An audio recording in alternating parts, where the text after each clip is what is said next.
Go. Opening it.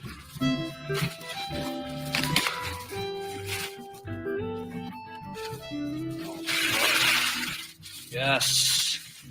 Look at this. Our cover art was done by the amazing Ray Biesinger, and it translated into this cloth-bound, gold-foiled hardcover, which is just insane to look at. It's turned out so well.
Welcome! Wow!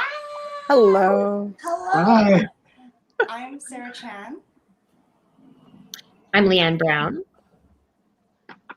I'm Jag Dudley.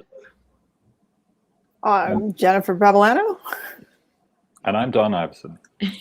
Welcome to our launch of Midlife Book. My co-publisher, Jen Pavolano, and I co-published and co-edited with a whole bunch of other editors this anthology on midlife that we're so excited to share with the world. If you've been tuning into any of the media this week and or all of the media, if you live in Edmonton, we've been out there circulating and sharing the work of our wonderful friends with the world. And we're really excited now to just host our little home style launch with us to all of the other 22 contributors that are watching and or helping behind the scenes. We salute you. Speaking of which, in case I forget later, Daniel Kazor is producing on the back end. We have Kosana moderating comments, which we encourage you to make in the chat. And we also encourage you to type your questions into the chat so that she can extract them and we can post them later when we do our Q&A. Iva Chung is on closed captioning because everyone deserves to know exactly what we are saying. How terrifying. The format of today will be Jen and I giving you a bit of an orientation on what we've done. And then we'll go into some interviews with our wonderful contributors that are joining us tonight. And then at the end, we'll have an opportunity for you to ask any of us or some of us, whatever, questions that you might have about anything. You can even ask life advice because, to be honest, Jennifer Papalano is uniquely gifted at giving life advice. So even if you want that, bring it on, except we do really want to talk about our work. So, Jen. Over to me. Hello. I'm good at life advice. Great. Wonderful. You are. Put your advice in the comments She's and I will my give it to guide. you. Okay, great. So one thing to add is that we also have a giveaway that's going to happen. It'll be 1 entry per person. Anyone who submits a good question, that means it's safe for work. You didn't say anything that was racist, sexist, or profane. Don't go there, my friends. We will do a random draw of your names and we'll announce at the end of the event who has won a free copy of Midlife, the hardcover, and the ebook, which will be sent to you post-haste by Sarah Chan by hand. Thanks, I mean, Jen. you're going to hand put them in a It will package. be that one. And I would like to point out that we are quite overwhelmed with the response we've gotten from the book. We are sold out of our first run at midlifebook.ca. However, I believe as of an hour ago, Glass Bookshop still had 14. Yeah, they had 15. That's what it said. So, 15? so if you're looking to buy one right now, go to Glass Bookshop. Yes, so that's the only other place you're going to get this first edition. We are friends that decided to do a creative project together. We all used to work together at the Gateway at the Gateway, which is the student newspaper at the University of Alberta.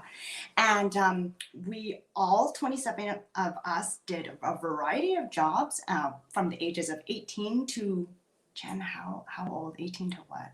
I don't know. It depends on which one of. I don't want to say who the oldest person was, but they were potentially in their 30s at the time. Yes. So we were producing 2 newspapers a week, every week. And as we all graduated and went on in our lives to pursue our masters, our various types of work. We went to all, between the 27 of us, we went to all the fancy schools. We did a lot of big picture things. And here we are in the middle of the pandemic, thinking about life now, because all I wanted to do when I was 20 was be a grown-up and, be careful what you wish for, because adulting is like super overrated. So I wanted to do something creative again, and I called Jen, and Jen is the one who helped me refine an idea, and together we created the idea to publish a book. And Jen was very, very specific about wanting to create a beautiful object, especially in this day and age. And she wanted something like an art piece that you can hold. And we've really achieved that. Jen, thoughts about the beauty of the book? You were very adamant about this. I just need to show it to you. Like, it's gorgeous. This is like Instagram dreams, Is it wrong to show the end pages? This is super nerdy. Oh, yeah. Everybody. Yeah, well, why not? But Whereas this is our launch, we do what we like. We can do whatever we like. You can see we thought all the details through. As far as we know. Mm-hmm. So there you go. It has puzzle page things. And yes, and the pages are cream. Can you give a quick rundown on the maze, actually? Should I? Oh, yeah. Well, I don't know if I should, because if you subscribe to our newsletter, you can get a little thing there. I want you to go to the newsletter, actually, yes. Subscribe. You'll get the info about the maze. Yeah, there you go. Also, the newsletter won't be boring and lame. Like, it won't be that thing that lands in your inbox and you're like, delete. No, you will be like, these are offerings from these 27 witty and wonderful people that I actually wish were my friends. And we are your friends if you sign up for the newsletter. Only if. Beyond that, well, no. We have to talk to you otherwise. True. It does mean we have a registered list of friends now. Okay. So we can ask you for favors later. Thanks. Mm-hmm. Also, can you write in our book? Jen and I also wanted to recognize that we all met at the U of A. and this may or may not be a thing for some people, but Jen and I are both women of color. And What? Sorry, anyway. Oh, whoa. Okay. Surprise! Did you know that the world is not the same if you're a woman and a woman of color? It's true. I didn't just imagine that.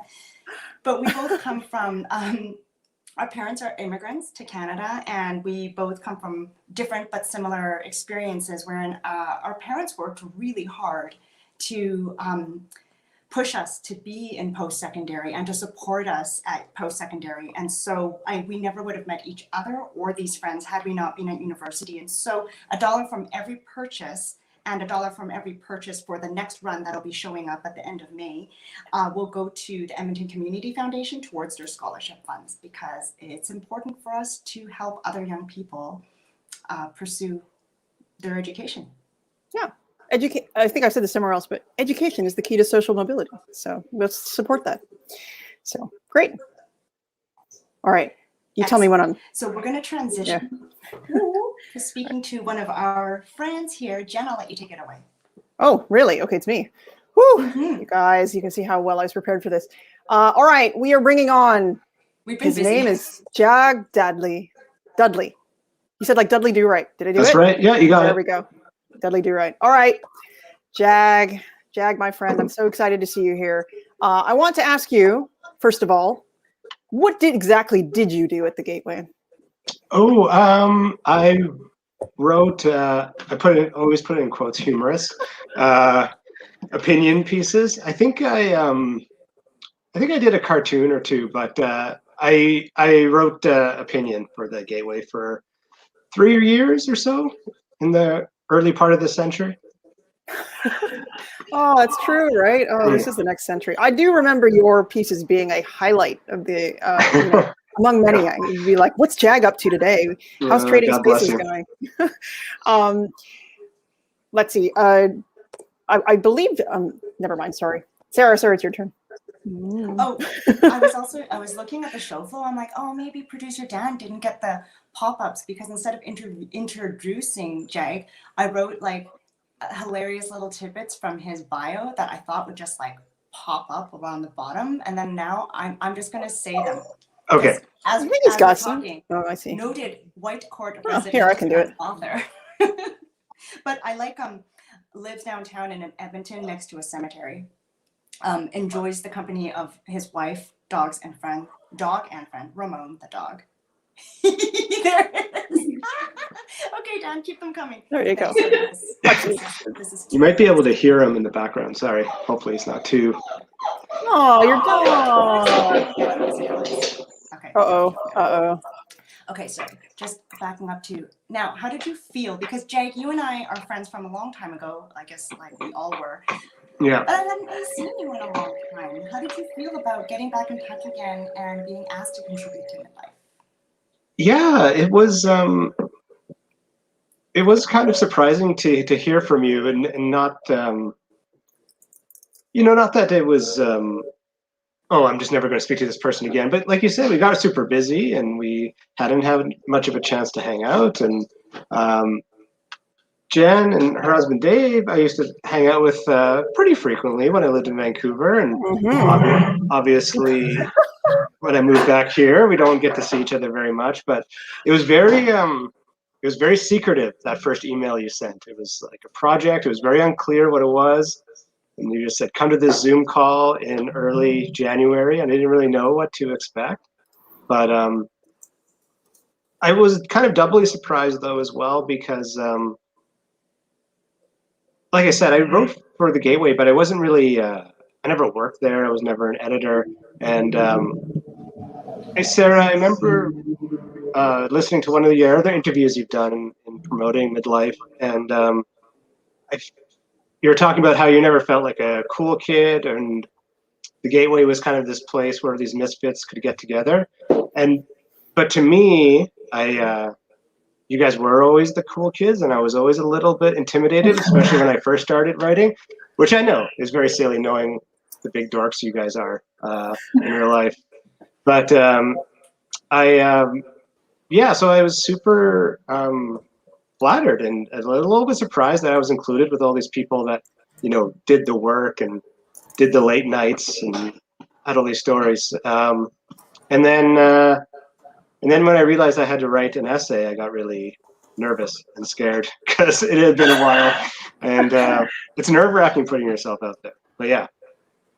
Well, we're so glad you said yes, and it is nerve-wracking, and I think all of us went through a version of that, and also all of us did not feel cool. So we all did not feel cool together, but nobody ever really shared it in just straight up like that. Yeah. All right, let's bring this back to this book, Jag. Enough of your reminiscences. Yes, ma'am. What did you write about for Midlife? Tell us a bit about it. Sure. I'm probably not going to get the phrasing quite right, but there's these beautiful graphs and humorous graphs and charts in the book, and one of them, and again, correct me because I'm going off memory here, but it was talking about people like my age, what we don't stop talking about, and I believe one of them was the 2006 Oilers Stanley Cup run. So I wrote about the least functional relationship I have in my life, which is my relationship with the Edmonton Oilers and my beloved Edmonton Oilers. I got my mug there. So yeah, I was 25 going on 26 when the Oilers made Game 7 of the Stanley Cup Final, lost to the Carolina Hurricanes. It was very sad, but an amazing run and like an electric feeling in the city. And it kind of coincided with a big watershed moment in my life where I had gone to university. I did the teaching English overseas thing, and I'd come back to Edmonton and just kind of worked a meaningless job for a year, and I had applied to film school in Vancouver, and I was moving there to start in September of 2006, so that same summer was my last summer in Edmonton, and the writing was kind of on the wall with looking back, that whole the hindsight 2020 thing, but at the time there was a lot of promise with the Oilers, and God, they made the Game 7. We're going to come back with kind of a very similar team. There's no reason this can't happen again, or at least we'll remain relevant still for a little while. And of course, they didn't make the playoffs again until 2017. And much like their kind of journey, I also had a bunch of false starts or surprises along the way. I kind of thought I was on a path for something particular, and it was maybe not what I envisioned, or it's a maybe a bit corny, but it's that idea of like you're climbing this ladder of achievement, and then you realize it's leaning against the wrong wall. So the plight of an Oilers fan. Yes. Quotation marks. And the plight of a 25-year-old man who doesn't really know what he wants to do as well. Okay. You get it's a move your ladder. It is a fantastic piece. I will say that now for everyone who needs to hear it. It is wonderful. Thank you. And maybe I don't want to give too much away, but he is the opening essay to this book. If you don't know this, and there's a reason why. And Sarah, I think I think Sarah has one more question for you, and then we are moving along. Yes. Okay. How do we feel now that Midlife? How do you feel now that Midlife has been released? It's been out in the wild. Your friends are buying it. I saw some deadlies in the purchasing order thingy-madoo. So that's right. Yeah, I'm forcing my family members to buy more copies. Yes. I can't thank Sarah, you, and Jen enough for like how much work you put in, because it's been a wild amount of work, and some really long days on top of your real jobs as well, or the jobs that you do for money. But I'm so proud of everybody, and it's great to connect, and our very I'm not going to lie. Like, I don't follow the Slack chat all the time because sometimes I'll work on something and come back to like 180 unread messages. But when I do click on, I'm loving that we're all connected again. And I'm really inspired. We started talking about being cool or wondering about being cool, but I think one of my favorite things about reading all the essays and chatting with you guys again and just being creative, and also when you are sharing these, like the drafts and giving feedback on drafts and going through this process, you're kind of, it's not just about the weather, you're getting into it with somebody because they're putting themselves out there. And so just by definition, you're having this kind of personal, intimate conversation. I think what I like about being midlife and what I love being a part of is that, there's wearing your heart on your sleeve, and that's cool now, like it's not that kind of detached cool anymore, or that, like don't be too effusive, or don't be too, I was going to say cheesy, but now that's kind of pejorative, but I think you know what I mean. Yeah, we do. Yeah. Yeah. And people put their hearts out there, and it was really inspiring. And I'm so proud. It's a beautiful book. Thanks for inviting me. I appreciate it. Yeah. Thank you, Jack. Yeah. Thank you, Jag. All I right. love you. Okay, we're gonna switch out Jag to someone else we also love. It's Miss Leanne Brown. So Leanne is actually, hello Leanne, a few years younger than me, and so I didn't really hang out in the office with Leanne, but she was dating the best friend of my boyfriend, and I met her as like my boyfriend's friend's friend. And actually, sometimes I joke that the only reason they're friends is so that because Leanne and I were fated to meet and become friends. Or maybe we're all fated just to meet because we worked at the Gateway.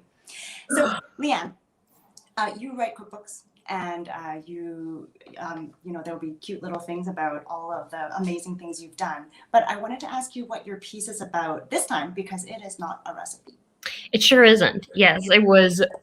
I actually felt like unsure if I should do something that wasn't a recipe or that wasn't about food. And I think you probably remember that some of my early ideas were about food, but I didn't really want to write about food. I wanted to write about this, which is nominally about talking to my daughter about death.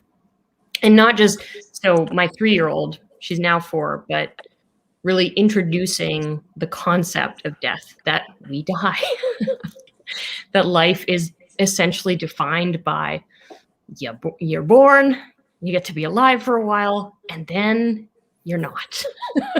It's like, Right. it was a wonderful, I say nominally about death because it truly could have been about a lot of different things, because what I wanted to talk about was this sort of experience in parenting where you get to show your kid what the world is. You get to introduce what it is to be a human being.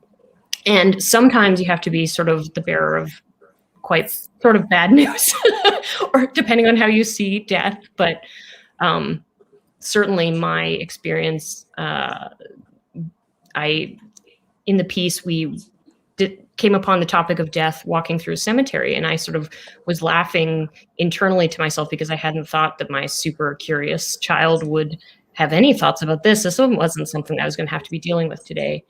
And but it ended up starting a really wonderful conversation. And and so the piece is very introspective, very honest. And I really wanted to talk about a lot of things, not just sort of parenting and this difficult thing in death, but also about myself and what parenting means to me and what it means to sort of really try to answer questions honestly and tell the truth to my child. Not that I didn't have truth given to me as a child, but I had a very religious, sort of especially fundamentalist religious upbringing, and the world was a fuzzy, foggy, confusing place for me as a child, and actually for a very long time. And how sort of learning what the world is in that kind of environment where it's a very sort of strict worldview. There isn't a lot of variety or a lot of sort of tolerance for difference or for questions. Was really hard for me. And so to be able to parent and to be able to introduce Io to the world in a really different way, I find very, very healing. So that's what's Beautiful. We're so glad you did it. All right, Leanne. Now it's my turn for the questions. What has this midlife experience given you? Because this was like, you know, shot out of the dark, and then suddenly you're in this new whirlwind. What was it like for you? What was the experience? It's been so fun. It's been so fun. I think I didn't expect it not to be fun. Like you guys said, let's do a project together. And I was like, ooh, my favorite people. Of course I would love to do that. But I think I had sort of, I don't know, medium expectations, mainly because we'd been in a pandemic for 10 months or whatever. And I was just like, life is very gray, you know? And so I didn't expect it to bring so much joy and optimism and color. Yeah. Did it bring color back to the gray? Exactly. That would be a great metaphor. It's Yeah. maybe you're some kind of writer, Jen. Perhaps. Or I've read The Giver by Lois Lowry. Anyway, sorry, that's a YA deep cut for all of those people who do not. Okay. I think Sarah has another question for you. Please. Because you've written books before, you've worked with editors before, you've published before, this is nothing new to you. What set the process apart, the midlife process of processing midlife? A lot of different things. Well, for one, no one makes a book in 4 months. We do. You do, exactly. It was very fast. That's sort of on the surface. But my initial run of Good and Cheap was also self-published. We did things very fast too. But more than that, I would say this was so special for me because I'm about to put out, well, not about, it's coming out next year. I have a new book called Good Enough coming out. And it is a cookbook, but it's also it's also personal. I'm full of personal essays. I'm full of this idea of being really good enough to care for, knowing in your heart that you're good enough to care for yourself. And that didn't always come easy for me. And I know it hasn't come easy for many, many people that I've met, and many people I hope will be able to relate to the book. But at the same time, so I haven't put it out yet, but that's like the first really personal writing that I've put out into the world. Wow. The work has been certainly meaningful and personal, but not personal in that it's literally about me. And especially really getting into, talking about depression and anxiety and fears and times when you're not your best self, when you're not making decisions that you're proud of. And that's something that I really lay bare a lot more in this book, in the hopes of connecting. And so to have this opportunity to do this with you guys in this like safe, beautiful bubble of like wonderful people who I care so much about, but who I maybe don't always get to sort of ask the sort of deep penetrating questions that I might want to, was such a gift. And it's been really validating for me too, that this process can be one that is so connecting, and it's made me feel more sure that I'm sort of on the right course with my own work as well. And I just feel just so much closer to you all and proud of you, and just very like a booster for like when we're older, even though it's so hard to stay connected, like let's do this creative work and let's try to have a creative community where we support each other, because we all have so much to give. We have so much wisdom, even if it's lost in our sort of daily responsibilities. And those feel more important a lot of the time. And sometimes it's like, okay, I didn't get to do bedtime, or I missed a work thing or whatever to do this other thing. But I would say it's really worth it. Yeah. Thank you for being a part of our process. And yeah, I hate to like swoosh you off the screen, but we have to do it now. The next person is coming. I hear it's somebody else we know. Oh, it's Dawn. Dawn. Evening. Yeah. Hello. How are you doing? How are things? Good, Jen. I noticed that you and I are both having the same Canadian content experience. That's right. Right now. Same flavor? Yeah. Yeah, grapefruit. no, we checked it out. When you're at a certain stage of life and you can no longer crush beers, you have to crush PC Blue Label sparkling The water. hydrating Not is always zdrowie. a smart move. Those are smart moves. Well, Dawn, let's go back. Tell us a bit about your time at the Gateway. What did you do there? The stuff that you can tell people that stay for work. It wasn't quite a decade at the Gateway, but I showed up there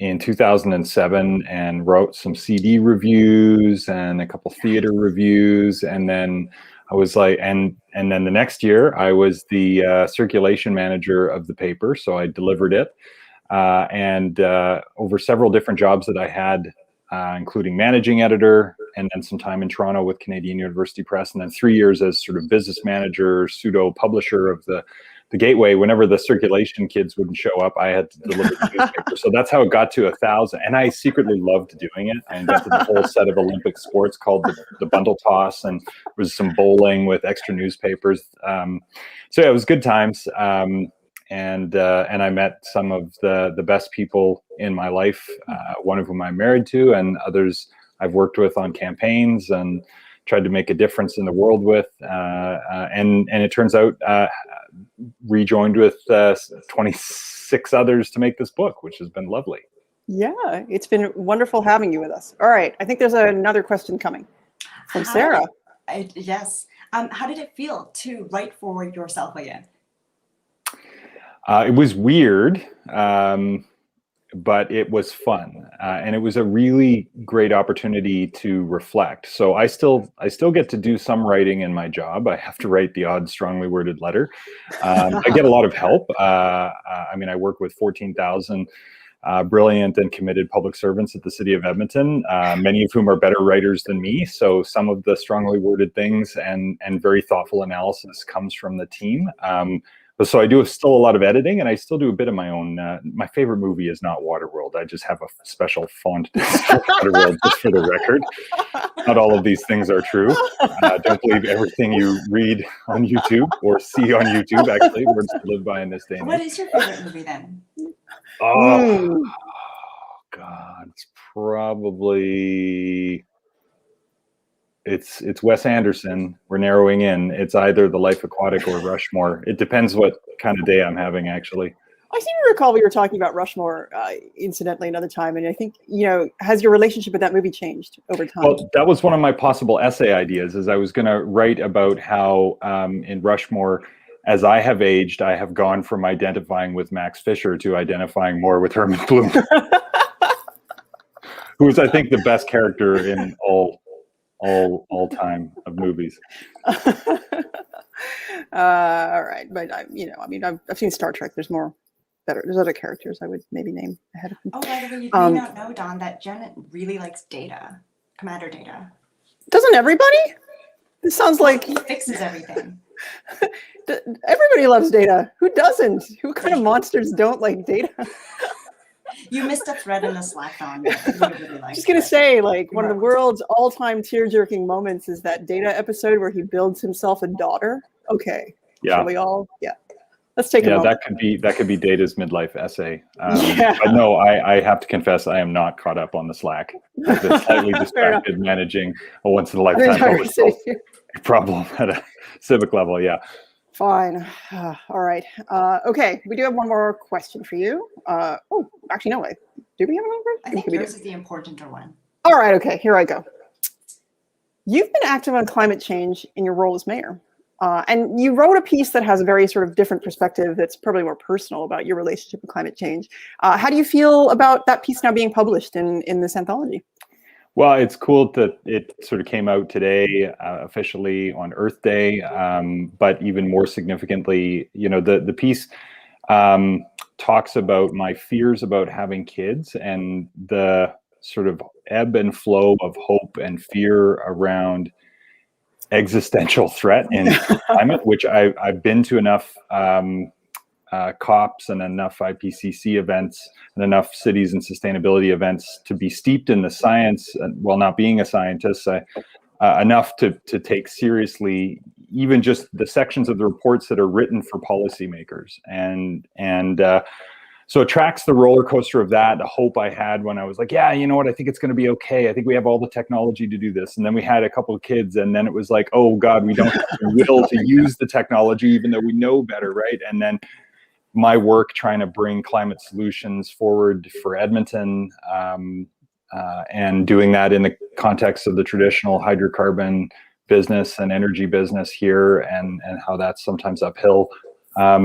And the long journey to trying to do the right thing for my kids and everybody's kids when it comes to justice and sustainability on climate. And then today, or this week, I'm pleased to tell you that 12 to 1, by a 12 to 1 vote, Edmonton City Council passed our science-based 1.5 degree compliant pathway to net zero for the city of Edmonton, and not just the municipal corporation, but our community. How are we going to get there?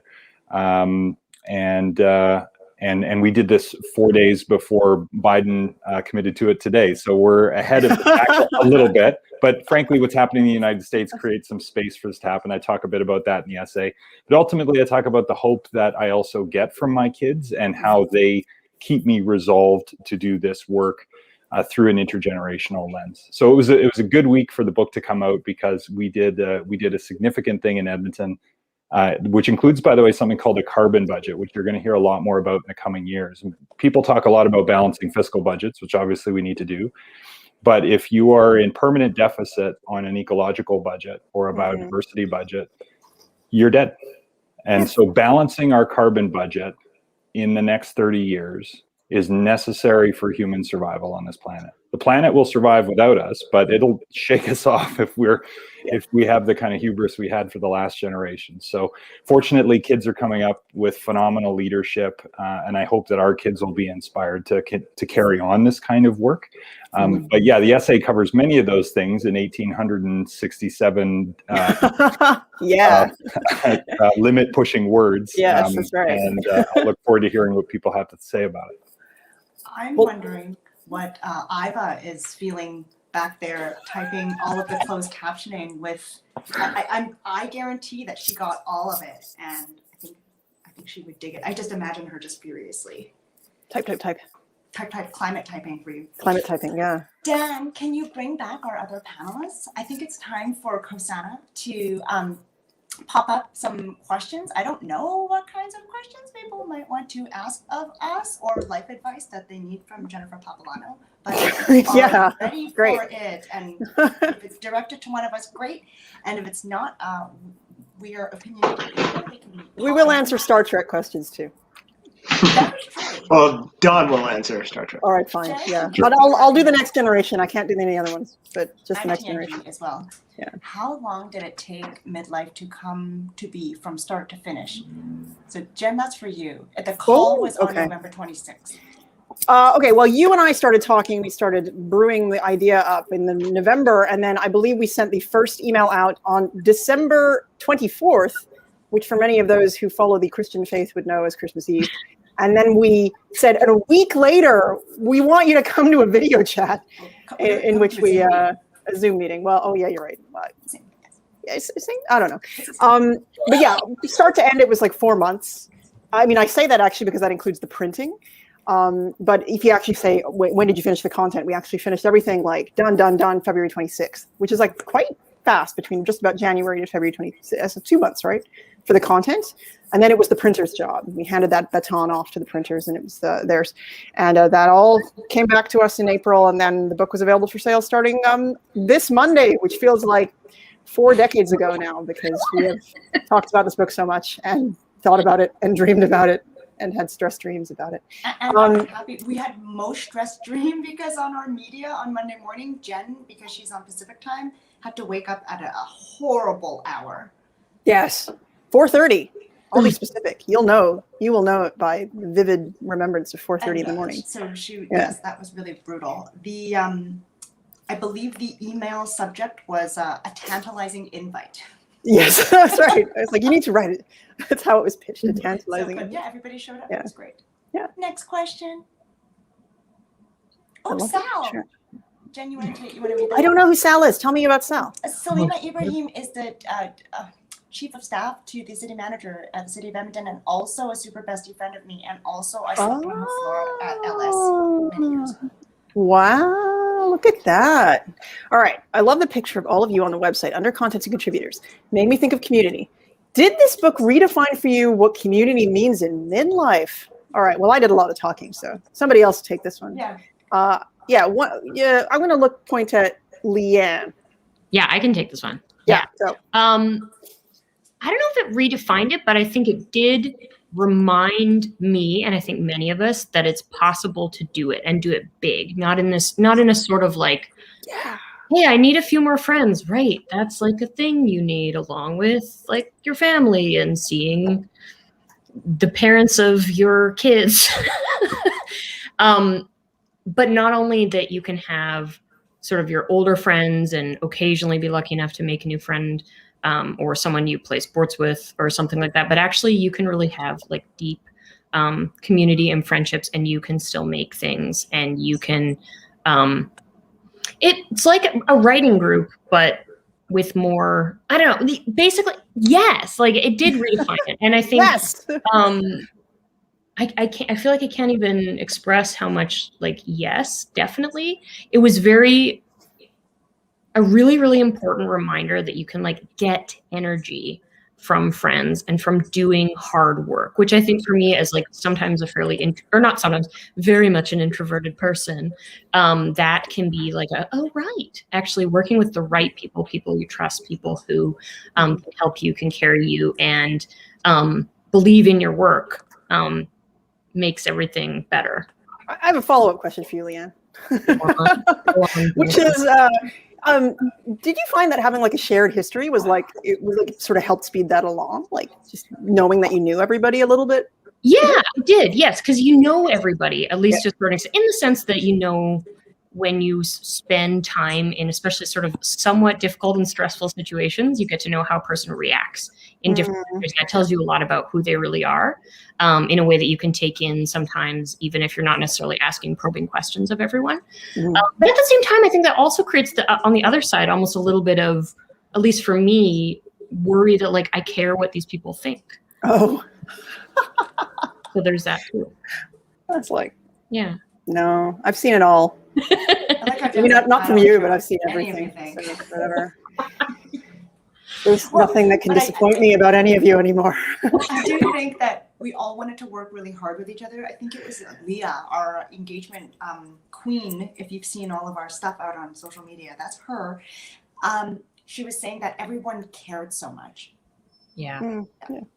And so it's resulted in really good work. Even just, I think we were just speaking about it specifically about editing, but people do what they say they do too. They'll follow up and they really do it, which feels like bad that that's not the norm, but it isn't the norm. Yeah. Okay. Yeah. Question 3, I think. Hey, Francis. Who's Francis? Oh, now you got to tell us. You don't say, "Hey, Francis." Who's Francis? Okay. I was like, "Oh no, you know her." Okay, never mind. When the sales come in, everybody, we post them so that everybody can be like, "Are these your friends?" And we like to claim people, but I don't know who's winning. I have lost track. What, if any, guidelines did the author? Oh, good question. Authors have for writing: be personal, be broad, be deep yet upbeat. Neither deep nor upbeat. Maybe Jag. Do you think you could answer that? Do you remember what you were told? I'm curious what your impression was now. So let's go. Yeah, I don't remember a lot of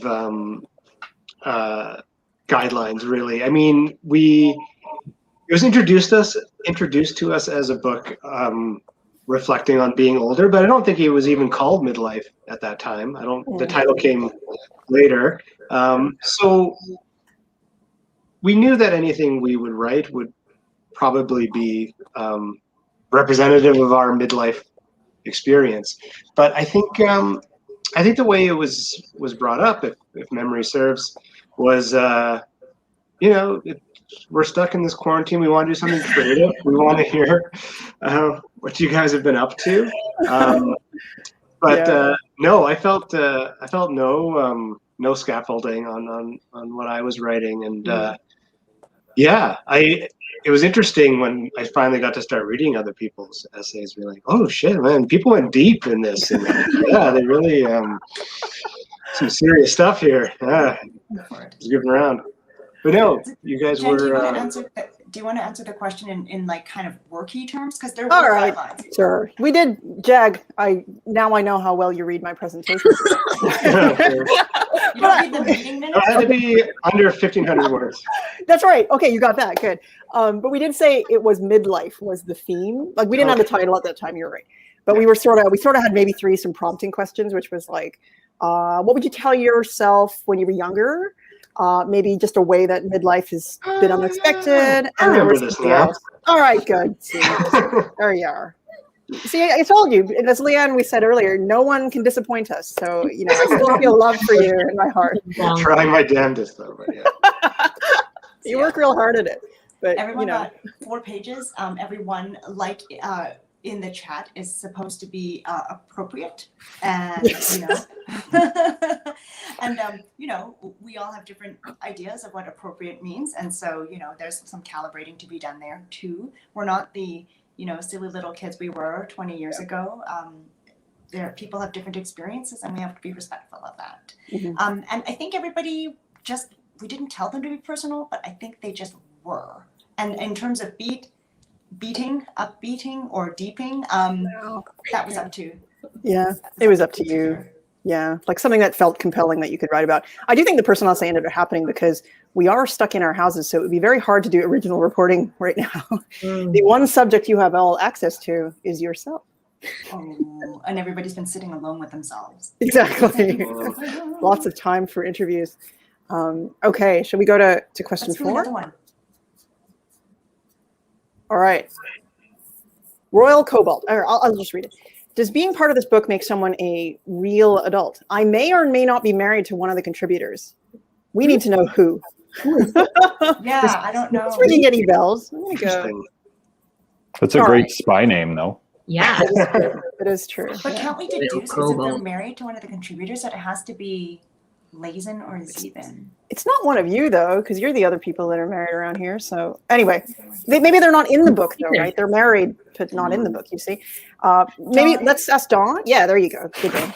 Yeah, good work, everybody. I do utility regulatory affairs. I don't know about that.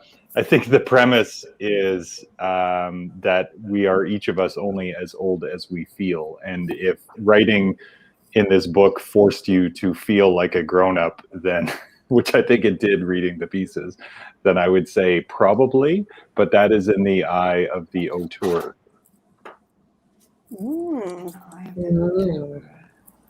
Nice. All right. Yeah.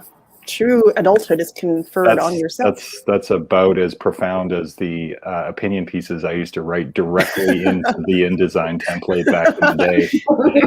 2000. Would they end with the line, well, something to think about anyway? This is a good question to take back to the Jen, slide. that hurt me for some reason. I never did that. I don't know. I just remember that was a thing. Triggered. Anyway. Okay. All right. So it's all relative what makes a real adult. And so if a kid asks me what is a real adult, obviously you can see like the legal age of doing things and stuff like that. But I think I felt like a real adult when I realized I had to pay taxes. Like when I realized that's what was happening to me. That's just taxes. Or when you got like your pay stub and it was really, really small and you were like, seriously, I'm supposed to pay rent with this? Oh yeah, right? Like where did it all go? It's true. Infrastructure, public services, No, I don't mean your membership fees in civilization. Oh, yes. Tax. Okay. Do we have time for one more, Jen?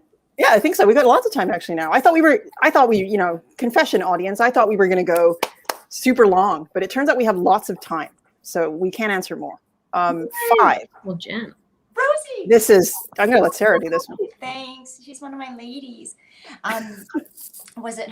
Oh, my ladies. Oh, speaking of which, I found some really choice stuff to, yeah, it's my Destiny's Child. Child, Yeah. Survivor album. Yeah, sorry. Yes. folks. Anyway. Was it harder to be vulnerable in this book at this phase of life than when you wrote as 20-somethings? Like we have all grown up jobs, families, etc., but maybe get more brave as we get older. I'm just gonna just say for myself, I don't know if bravery was so much the thing, but skill is definitely a thing. Because I actually went back and I was looking for somebody else's article, and I found one of my own, like a very early one. I'm like, oh my gosh. I actually think I was trying to write the thing that I wrote this time, even 20 years ago. I'm like, it's the same damn thing.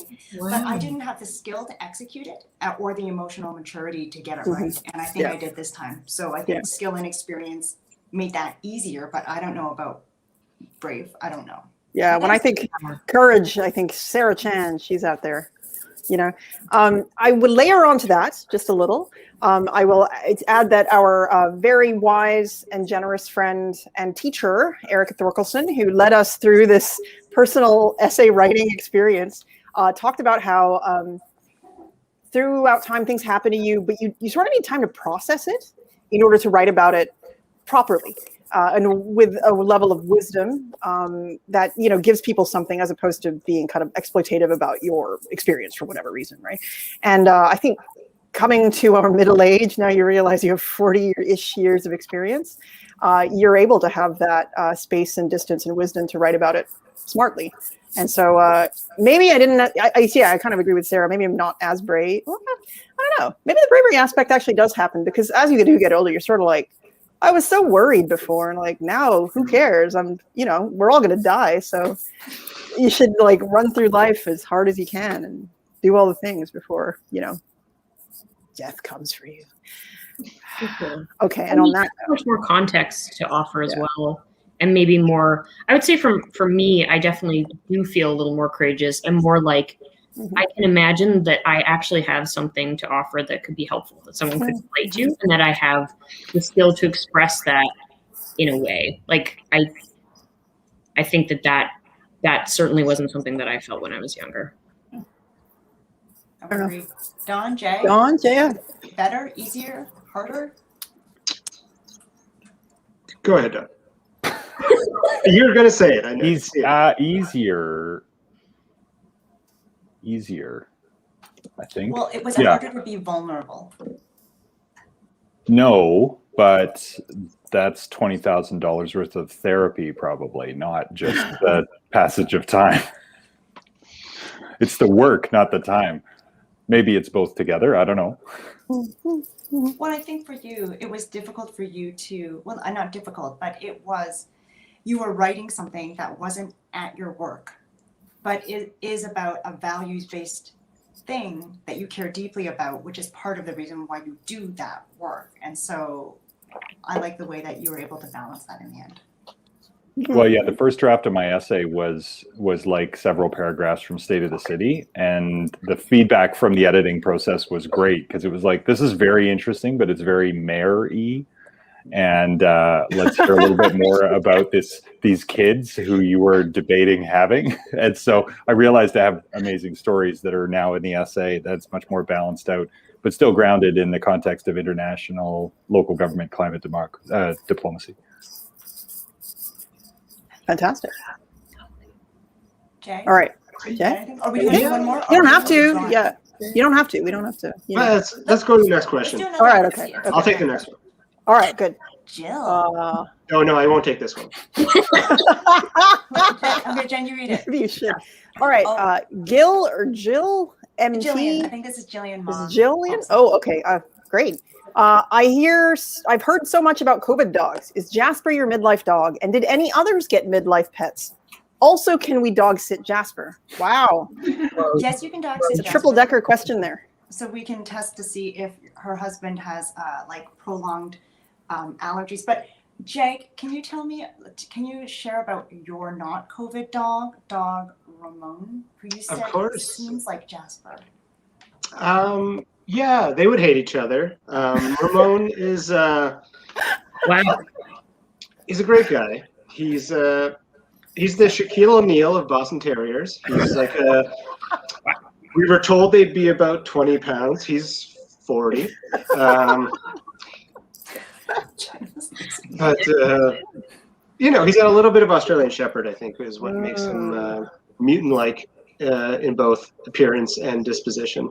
But he's a joy. He's a goofball. He's really quite sweet. He's just very grumpy around other dogs, and protective of us.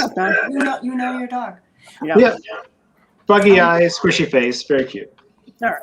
Okay. And then we do have a few more questions. So, Sarah, do you want to talk a little bit about Jasper's coming to you? Is he a midlife dog? I don't know if he is. I think the kids wore us down, and then I did do a bunch of researching, and then the more I researched, the more I got invested in it, and then obviously I was the person who had to be okay with the dog coming, because it would be your job to take care of the dog. And then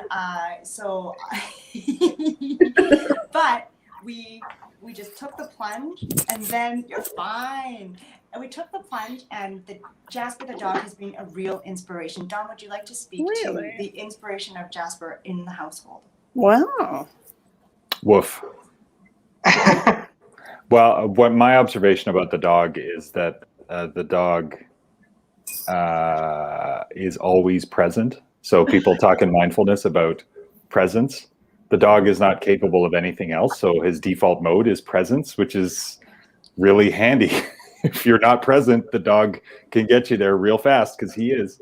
And then when you watch him just laying there, you're like, wow, you have like no trauma programmed into your body. You're fine. Everything's fine. Yeah, it's very inspiring. Yes, Jill, I will bring Jasper by on the weekend. Jill is all right. Fine. Apparently there is a question that needs to come through. We have 3 more questions, so I just want to make sure we've got time. So we'll speed through some of these. Question 7.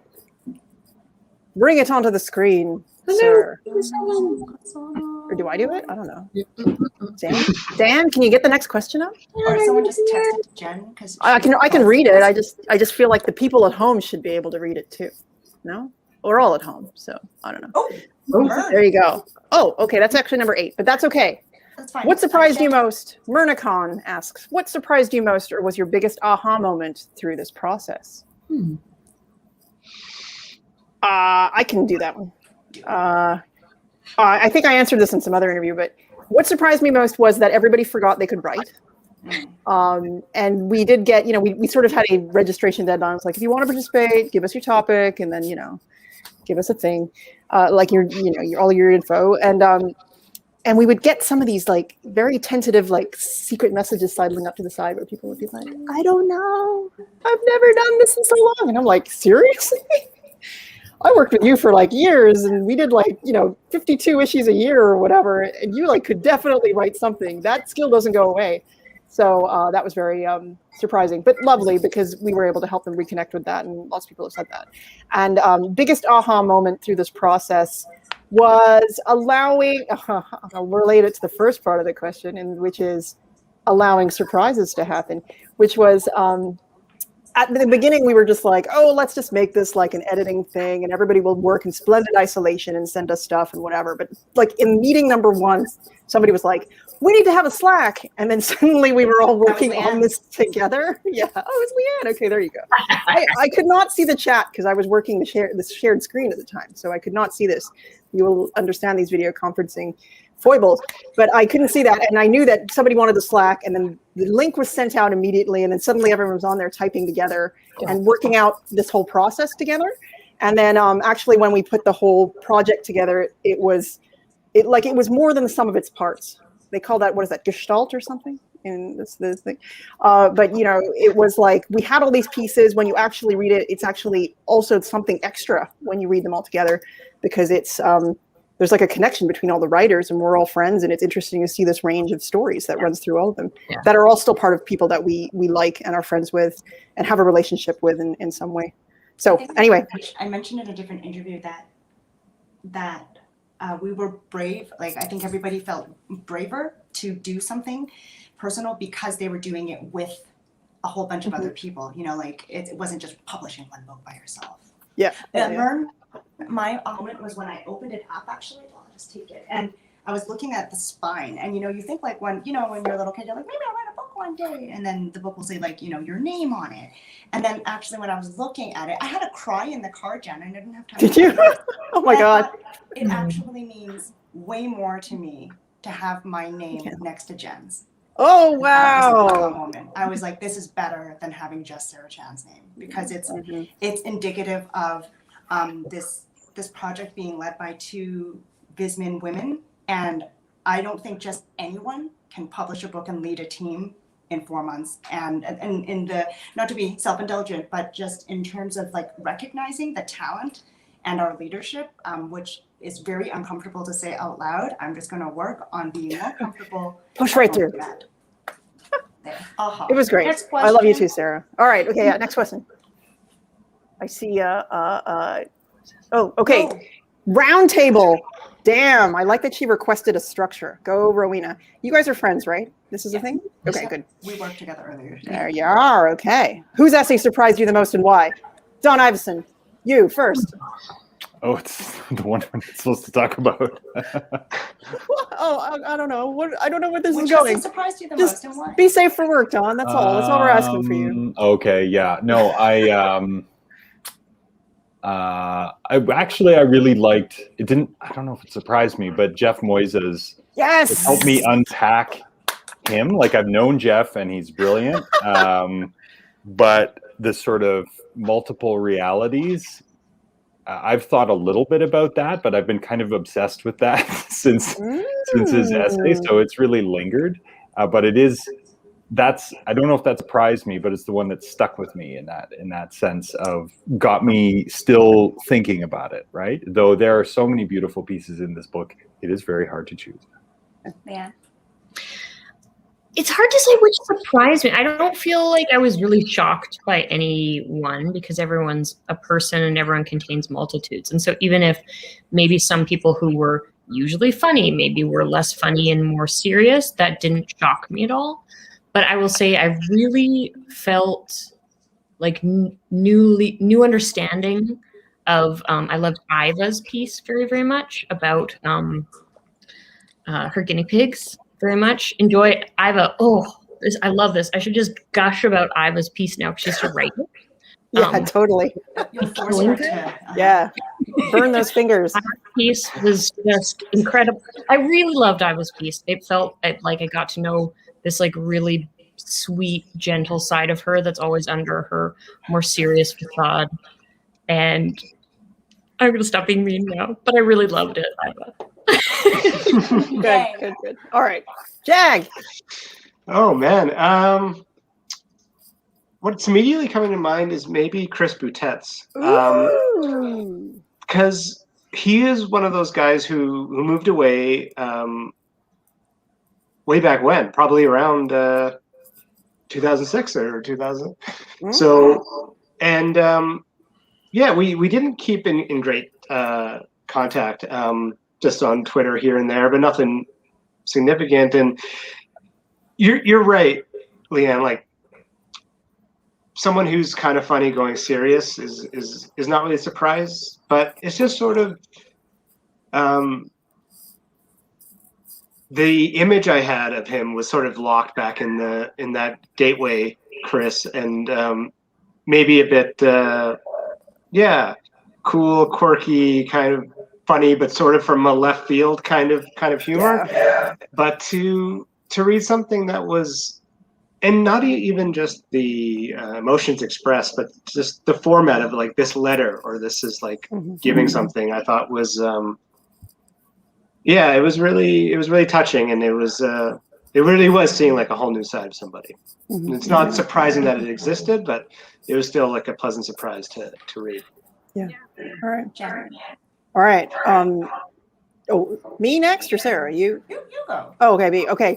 I feel like I said these before. I'm going to go with Dan Kazors. Dan, in the backhand. Yes, 2 thumbs up. I can see them. Not because I didn't think Dan couldn't write. I just I think Sarah described this as a medical thriller. Healthy.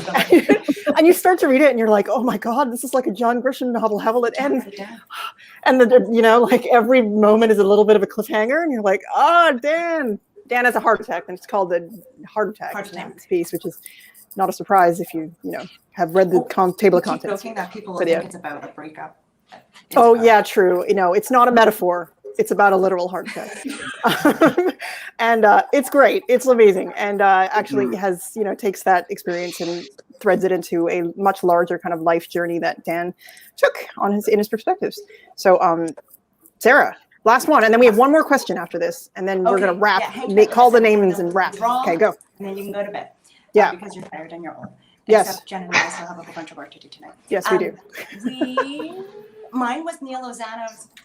Oh God! And, it's the last one in the book, everybody. And Neil, I think what surprised me is because Neil, well, it's like the same because we all know these people and love these people, or else they would not have been invited to work on this book with us. But Neil used to be my editor. So when I was 18 and I wrote opinion articles, he was really mean. Really mean. Like he would just like slash things and be like, this sucks. And you wouldn't really get constructive feedback about like why it sucked or what he was actually looking for anyways. But since, if you read mine, which is about my relationship with my mom, I'm actually kind of used to that kind of treatment. And so I was like, I can figure out how to please you. And so he's endearing and very talented and a quirky dude. And he's actually his piece is all, you can see the expertise of his writing, which is not a surprise, but it's all heart. Yeah. And he's like, I would add to that it was a masterpiece in like sort of pacing and tone and like just how to bring everything in the right way. It's like, whoa. And can you believe it's the first time anyone's published a Neil Lozano original since 2013? That's crazy. I know, shocking, right? Anyway, yes, we did it. We made justice is served in the world today. Okay. Let's see the last one. Last question, and then we will wrap this up and call a winner and all the other things. Jen, you read. Project management is that you finish on time. Denisha wants to know what's planned for the future. A sequel? Well, how much more do we have to give you, Denisha? No, I'm kidding. We have some projects that are in mind. I think we won't necessarily go right back to the book format right away because we're also very tired and we're basically still in the middle of project number 1. But yeah, you know what? Maybe the actual best thing to say is I think we all had a great experience and we would like to continue working together and we'll figure out how that all comes together. But it seems like we work fast and you will probably know about it sooner rather than later, I would think. But sign up for our newsletter. That's where you'll get the first note that something has happened. Yeah. Be good and you will know. Yes. All right. Okay. The time has come in the evening for Kosana, who has been moderating back there. She has been keeping track of who's been asking questions so that we can select a winner. But by select, I mean, I think Kos is just going to No, we have the winner. It's in the private chat if you can see it in the corner. Well, I'll just say it then because I can see it. Leaning over and oh, I see what you. Okay, gotcha. Jillian! All right. It's okay. Jillian. It's Jillian. There. Oh, look, there's a banner. It's going, wow. It's like the marquee tag in 1995. Congratulations. Run that over right now. Yeah. Oh, sure. Well, there you go. Jillian actually is one of our supporters and has purchased already, but this way she can gift it to a friend or she doesn't have to share with Richard. Yeah, perfect. Never share with anything. Okay. Perfect. Okay, so that's great. Okay, so you know who that is, so you can get in touch with them. Otherwise, we were going to say email info@midlifebook.ca to get your book. You will need to answer a skill testing question. We do not just give these away. You need to prove your worth. And then you'll get your hardcover, which will be wonderful. Okay, so that's it. We'll move over. Sarah, you wanted to say thank you to the people. Is that correct? I did want to say thank you to our contributors, to our viewers, to our supporters, our friends, our family. Jen? Oh yeah, no, everybody. Everyone who has bought this book, whether you are someone related to us or someone who does not know us at all. I mean, I feel some hesitancy kind of going, well, maybe you'll like it. I don't know. Everyone's got their own perspective. But now with this book, I'm like, you're really going to love it. Like everybody we've given it to has been like, oh my God, what is this? It's amazing. So we're in for a treat with whoever has bought this. I would like to mention that, maybe this is, here, I'll just say it. You can buy this at midlifebook.ca. It's at Glass Bookshop right now. And the last run is, you can buy the book on the books, blah, blah, blah, blah, blah. The second run is on the website. You can buy it now. It will ship at the end of May. you will get the ebook right away so you can read it. It'll be amazing. You will have an amazing experience. And if you're not usually an ebook reader, don't worry, nobody's trying to like force you to be someone who doesn't touch books. It's just if you have a Yes. phone, you can actually like, Yes. you know, look through them and everything. So you can read the work right away. It's easier to quote and to post Yeah. and stuff like that too. And rest assured, your beautiful hardcover will arrive. We were just really overwhelmed with the support, and we're excited to do a second run, but it will be our last one. And so Yeah, it will we're be. very decisive about that. This will be a limited edition situation. And like all beautiful things like life, everything must end at some point. That's correct. That will be our last run. Mhm. All right. All right. I think that's it, right? I Okay. think that's it. Thank you, guys. everybody, for Thank being you, here with everyone. us. Thank you, guys. Thank you, Dan. And, Good yeah. night. If you're watching this in replays, enjoy that too. Bye. Oh, we have an audio thing that's going to end this. Yes. Dan. Oh, I love that you use the script font.